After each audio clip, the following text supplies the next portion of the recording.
Shalom, puji Tuhan, Bapak Ibu Saudaraku, jumpa kembali dalam katekisasi. Dalam perjumpaan kita kali ini, saya akan mengajak Bapak Ibu Saudara untuk melihat sebuah tema tentu menarik berkaitan erat dengan persiapan kita untuk dibaptis, yaitu pertobatan dan iman. Nah, ketika bicara pertobatan dan iman, apa saja dan bagian apa saja dari diri kita yang perlu kita libatkan? Apa hanya emosi kita atau pikiran kita atau kehendak kita? Nah, kita akan belajar hari ini, namun sebelumnya siapkan Alkitab, siapkan catatan, dan tentu hati kita. Mari kita berdoa.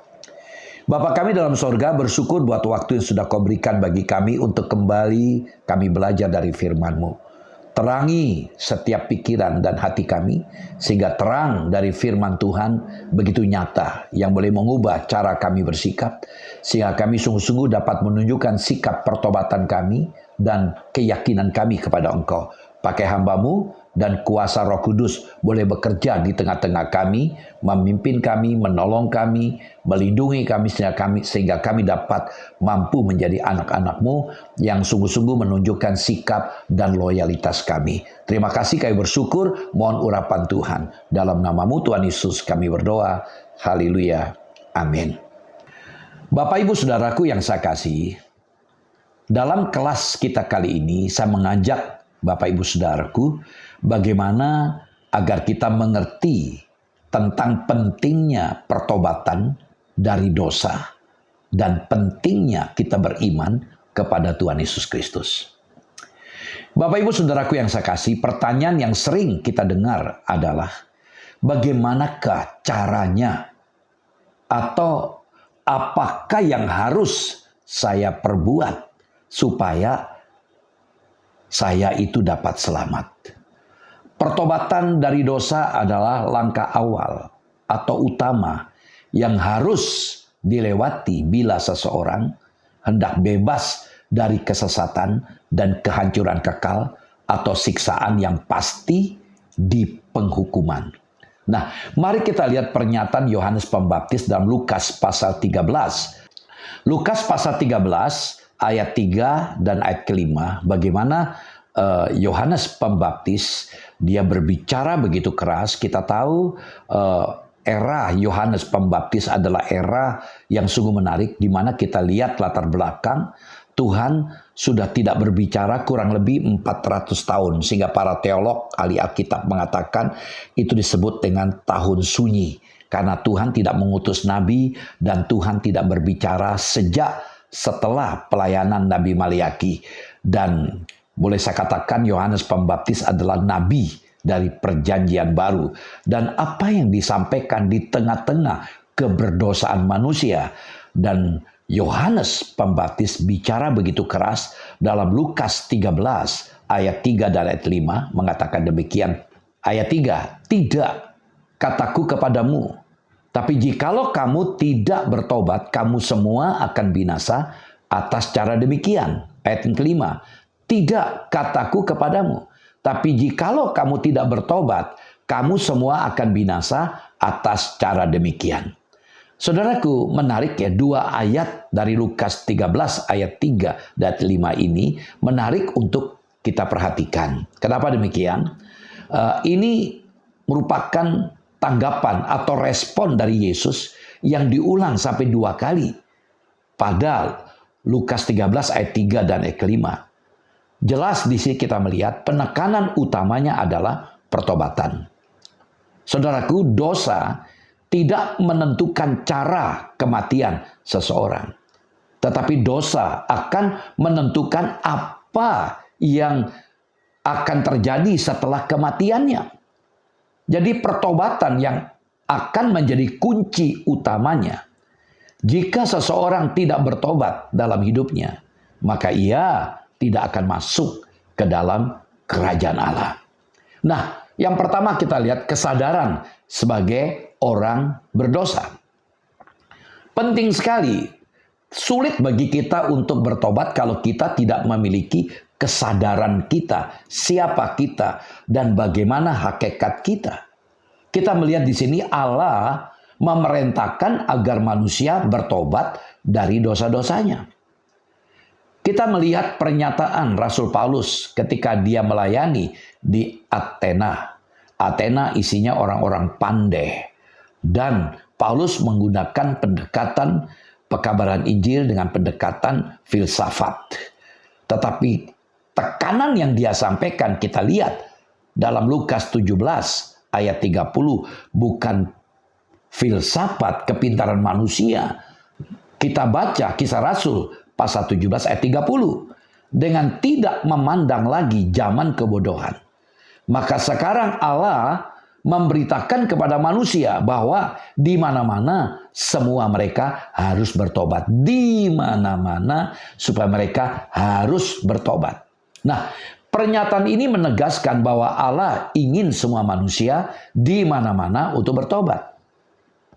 Ini menunjukkan universalisme, kasih karunia Allah, dan kasih. Nah, kita lihat Yohanes 3 ayat 16. Sepenggal dari ayat ini, karena begitu besar kasih Allah akan dunia ini. Skop, jangkauan kasih Allah itu adalah dunia. Karena itu saya katakan tadi, universal. Ya. Yang kedua, 2 Petrus 3 ayat 9. Dikatakan karena Tuhan menghendaki supaya jangan ada yang binasa. Jadi kita melihat Tuhan ingin supaya semua manusia itu jangan binasa. Nah, suatu ketika kita bicara tentang universal, ini bukan universalisme dalam arti bahwa semuanya akan diselamatkan. Tetapi dalam arti bahwa Allah menginginkan semua manusia itu bertobat dan percaya kepada Yesus untuk keselamatan. Yesus mati untuk semua orang. Semua dapat diselamatkan. Nah, kita melihat ada catatan di sini. Kata bertobat, tadi kita baca ya, kata bertobat, yaitu dalam bahasa Ibrani itu artinya perubahan tindakan, dalam bahasa Yunani itu mengacu kepada perubahan pikiran. Keduanya penting, perubahan tindakan, perubahan pikiran. Nah, poin yang kedua kita lihat sini, setuju dengan Allah bahwa semua manusia tanpa kecuali sudah berbuat dosa. Jadi kesadaran ini perlu ada. Ketika kita bicara tentang pertobatan, kita setuju dengan Allah bahwa Allah mengatakan dalam Roma pasal 3 ayat 23, karena semua orang telah berbuat dosa dan telah kehilangan kemuliaan Allah. Saudaraku, manusia sebagai gambar Allah dimaksudkan untuk bersekutu dengan Allah, sehingga dia boleh mengambil bagian dalam kemuliaan Allah. Tetapi karena dosa, maka sekarang manusia tidak boleh mengambil bagian dalam kemuliaan Allah, karena sudah kehilangan kemuliaan Allah. Nah, saudaraku, demikianlah keadaan manusia, bahwa tidak ada harapan bagi manusia. Karena apa? Manusia telah berbuat dosa dan jauh dari kemuliaan Allah. Hanya Allah saja yang dapat membenarkan orang. Jadi bagaimanapun upaya manusia, usaha manusia untuk membenarkan diri, sesuatu yang nggak mungkin karena semua manusia telah berbuat dosa. Sehingga saya katakan tadi, hanya Allah yang dapat membenarkan ya setiap kita manusia. Allah dipermuliakan melalui kegagalan manusia yang menyeluruh secara komprehensif. Ini berarti kita harus mengakui dan kita perlu menyadari bahwa kita termasuk salah satu dari orang yang sudah berdosa kepada Allah. Nah, saudaraku, ketika kita sadar bahwa kita manusia berdosa, kita manusia yang patut ditangani oleh Allah, manusia yang perlu Allah, karena satu-satunya yang dapat membenarkan saudara dan saya adalah Allah. Nah, saudaraku, jadi perlu di samping kesadaran tentang pertobatan, perlu ada tindakan, yaitu tindakan pertobatan. Nah, saudaraku, hal-hal apakah yang terlibat dalam pertobatan?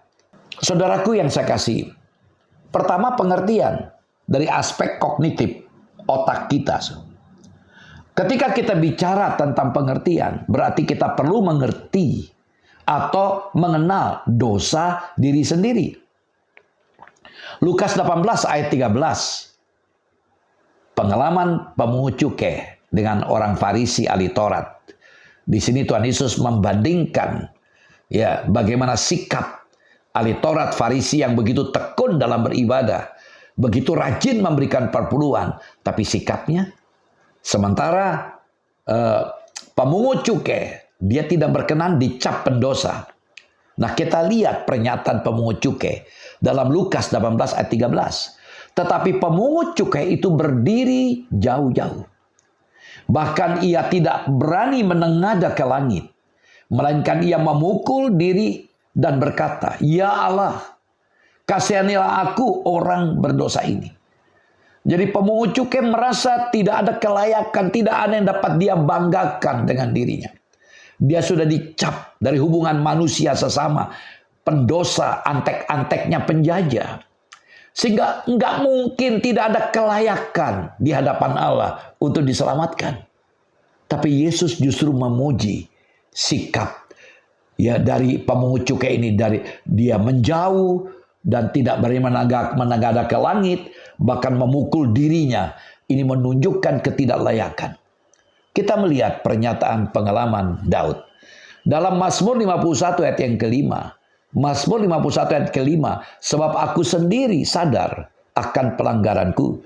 Aku senantiasa bergumul dengan dosaku. Saudaraku yang saya kasih dalam Tuhan Yesus Kristus.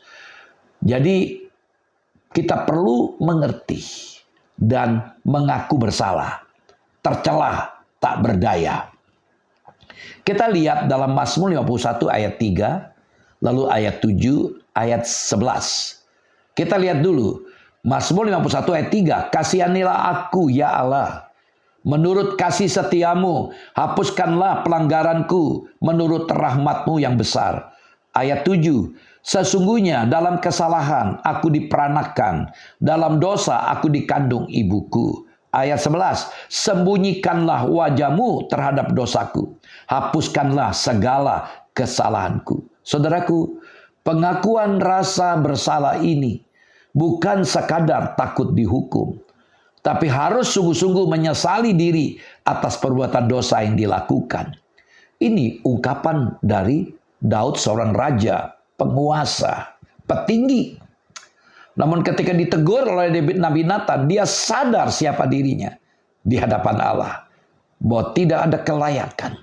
Kita belajar hari ini mengerti dan mengaku bahwa kita bersalah. Itu sikap yang paling penting ketika bicara dari kata rat, pengertian tentang tindakan pertobatan perlu melibatkan pengertian kerja otak kita, pemahaman kita. Nah, sebagai contoh, jangan seperti pencuri atau seperti seorang maling yang menyesal karena dia tertangkap. Tetapi tidak menyesal atas perbuatan yang salah. Ketika ditangkap, dia menyesal kalau dia sudah mencuri. Dan kerap kali kita seperti itu.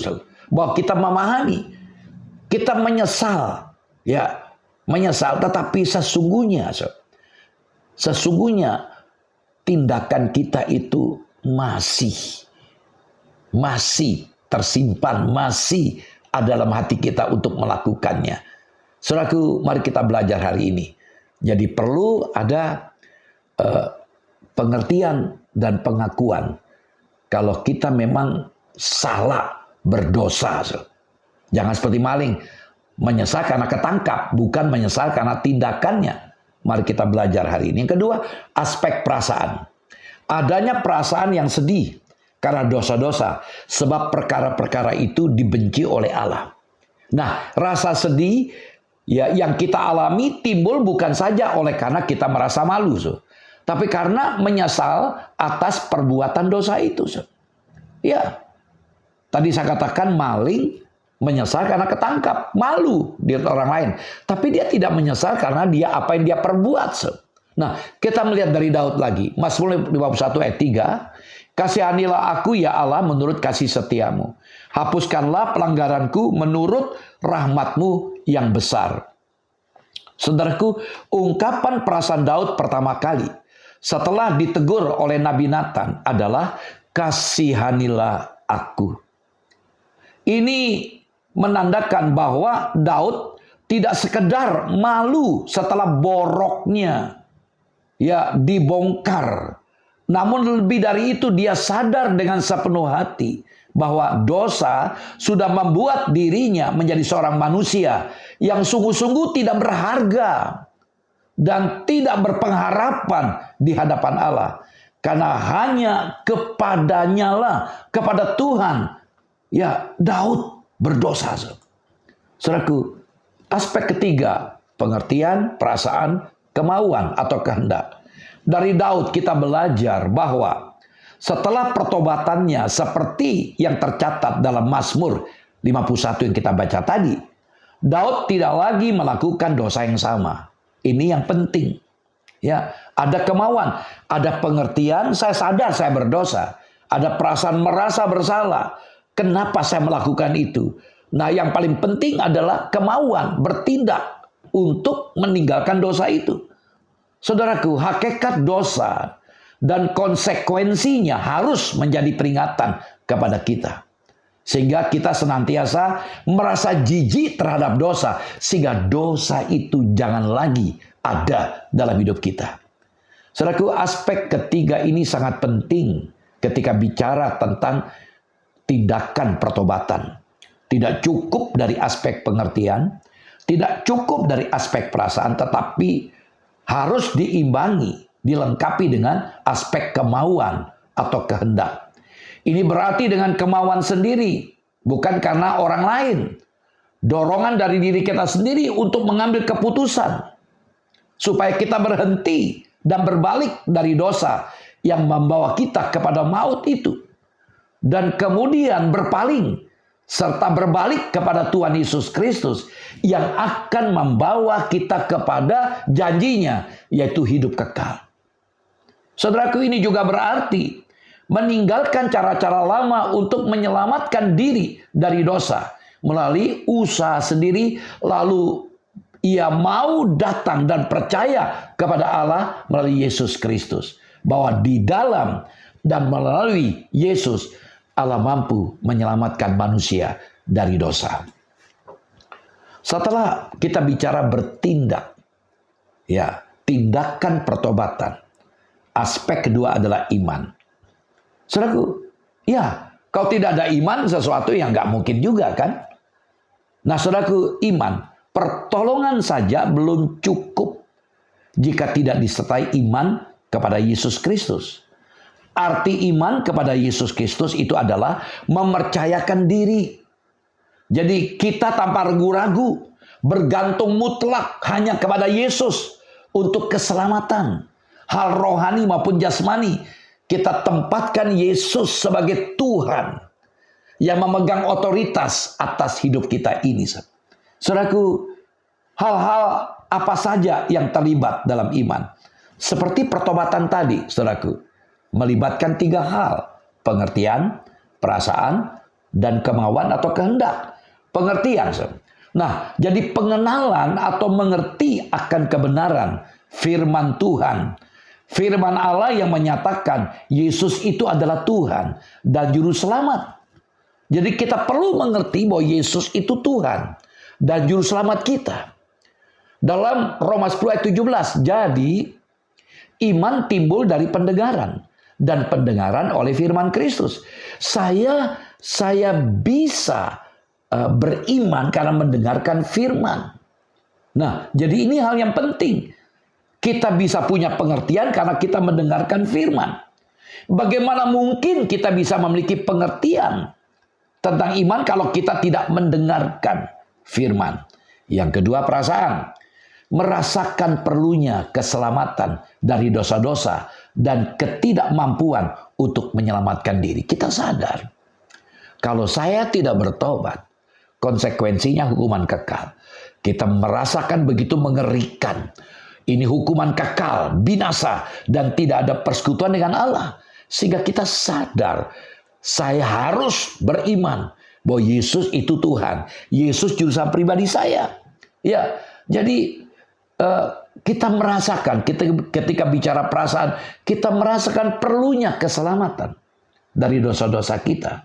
Dan kita merasakan ketidakmampuan untuk menyelamatkan diri. Sehingga kita butuh, saya butuh Tuhan Yesus, Juru Selamat saya. Yang ketiga, kemauan. Berdasarkan kemauan sendiri, mau menerima Yesus sebagai Tuhan dan Juru Selamat pribadi saya. Jadi kekristenan itu bukan bersifat diwakili mungkin karena bapaknya Kristen, anaknya otomatis. Bapaknya Kristen, bapaknya pendeta, otomatis anaknya selamat. Tidak. Jadi harus ada kemauan, keputusan secara individu untuk ambil keputusan. Jadi berdasarkan kemauan sendiri. Perhatikan Yohanes 1 ayat 12. Tetapi semua orang yang menerimanya diberi kuasa supaya menjadi anak-anak Allah. Yaitu mereka yang percaya dalam namanya. Setiap orang yang menerimanya. Jadi harus ada keputusan sendiri. Nah, saudaraku, sebagai contoh. Ada seorang yang terjerumus ke dalam sumur kering. Jatuh ke dalam sumur kering. Kepadanya diberikan pertolongan dengan memberikan atau menurunkan seutas tali yang besar yang kuat ke bawah. Nah, orang yang terjerumus ini akan tertolong dan selamat kalau yang pertama, dia mengerti. Ketika tali diturunkan, bahwa tali itu diturunkan adalah untuk menolong dirinya. Kalau dia tidak memahami ini atau berpikir keliru, untuk apa tali ini, jangan-jangan ini membahayakan saya segala macam, maka nggak mungkin ya dia bisa naik ke atas. Yang kedua, merasakan bahwa dia perlu menerima uluran tali itu sebagai kebutuhan yang paling utama untuk keselamatan dirinya. Dia sadar satu-satunya jalan adalah dia harus berpegang pada tali itu. Kalau tidak meresponi tali yang diturunkan bagi dirinya, maka dia tidak akan mungkin naik. Dia merasakan akibatnya. Bahkan dia akan mati dalam sumur itu. Karena udara di situ oksigennya kurang. Yang ketiga, ada kemauan. Dia mau mengambil tindakan untuk memegang tali itu dan membiarkan dirinya diangkat ke atas dan diselamatkan dari atas. Kalau dia tidak memegang tali itu, dia mengerti tali diturunkan untuk aku. Dia merasakan kalau dia tidak naik ke atas dia akan mati. Begitu saja dia tidak akan bisa naik. Dia harus pegang tali itu. Ketika ditarik dia nurut, ikuti. Ya, dia ikuti naik pelan-pelan sampai ke atas. Demikian juga dengan keselamatan kita. Ya, seseorang yang terjerumus dalam sumur itu menggambarkan manusia yang sudah jatuh ke dalam dosa dan tidak dapat menyelamatkan dirinya sendiri. Pertolongan tali dari atas menggambarkan Allah yang memberikan Yesus Kristus sebagai juru selamat manusia. Puji Tuhan. Hasilnya apa, saudara? Jadi pertobatan dan iman. Apa hasilnya? Yaitu pengampunan dosa. Kita lihat Lukas pasal 3 ayat 3. Maka datanglah Yohanes ke seluruh daerah Yordan dan menyerukan, bertobatlah dan berilah dirimu dibaptis, dan Allah akan mengampuni dosamu. Nah, saudaraku, kita melihat Yohanes Pembaptis Nabi Perjanjian Baru. Ya, kita tahu 400 tahun Tuhan tidak berbicara setelah Nabi Maliaki. Allah diam karena dosa manusia. Lalu muncullah Nabi Yohanes Pembaptis. Dengan suara profetiknya, bertobatlah. Bertobatlah. Bicara di mana saja. Dan berilah dirimu dibaptis. Maka Allah akan mengampuni dosamu. Saudaraku, kita bandingkan Yohanes 3 ayat 16. Karena begitu besar kasih Allah akan dunia ini, sehingga ia telah mengaruniakan anaknya yang tunggal, supaya setiap orang yang percaya kepadanya tidak binasa, melainkan beroleh hidup yang kekal. Yohanes 5 ayat 24, aku berkata kepadamu, sesungguhnya barang siapa mendengar perkataanku dan percaya kepada dia yang mengutus aku, ia mempunyai hidup yang kekal dan tidak turut dihukum, sebab ia sudah pindah dari dalam maut ke dalam hidup. Apa hasil dari pertobatan dan iman kepada Yesus? Yaitu beroleh hidup yang kekal. Jadi kalau kita percaya, kita menerima, dikatakan tadi, kita dipindahkan dari apa? Dari maut kepada hidup yang kekal. Sehingga ada rasa aman, ada sukacita, dan ada pengharapan. Ada jaminan hidup kekal yang memenuhi hati dan hidup ini. Karenanya akan ada hidup yang memuliakan Allah. Sehingga apapun masalah, apapun tantangan, apapun kesulitan. Ketika kita sakit, kita tidak takut kematian. Karena kita sudah bertobat dan kita percaya bahwa Yesus adalah Tuhan. Dan Dia menjamin keselamatan bagiku. Maka aku yakin, kalau toh aku mati hari ini, aku akan bersama dengan Tuhan. Pertobatan dan iman menghasilkan hidup yang kekal. Karena ada pengampunan dosa. Saudaraku, kita coba berpikir sejenak. Pertanyaan-pertanyaan yang dapat kita diskusikan. Apa yang harus kita lakukan supaya kita dapat selamat? Dengan perbuatan? Hal-hal apakah yang terlibat dalam pertobatan? Hal apakah yang terlibat dalam beriman? Mengapa pertobatan dan iman itu begitu penting? Dan apa akibatnya jika seorang bertobat dari dosanya dan beriman kepada Yesus? Kapankah saudara bertobat dari dosa dan beriman kepada Yesus? Kalau belum, lakukanlah sekarang ini. Kita bisa diselamatkan bukan karena perbuatan kita. Itu semata-mata karena anugerah Allah. Karena itu butuh respon, kesadaran, dan tindakan kita. Saya butuh keselamatan itu. Dan saya bertindak dengan iman, keyakinan. Satu-satunya andalan saya adalah Yesus, yang adalah Tuhan, juru pribadi saya. Mari kita berdoa. Bapa, terima kasih buat firman-Mu yang boleh kami terima.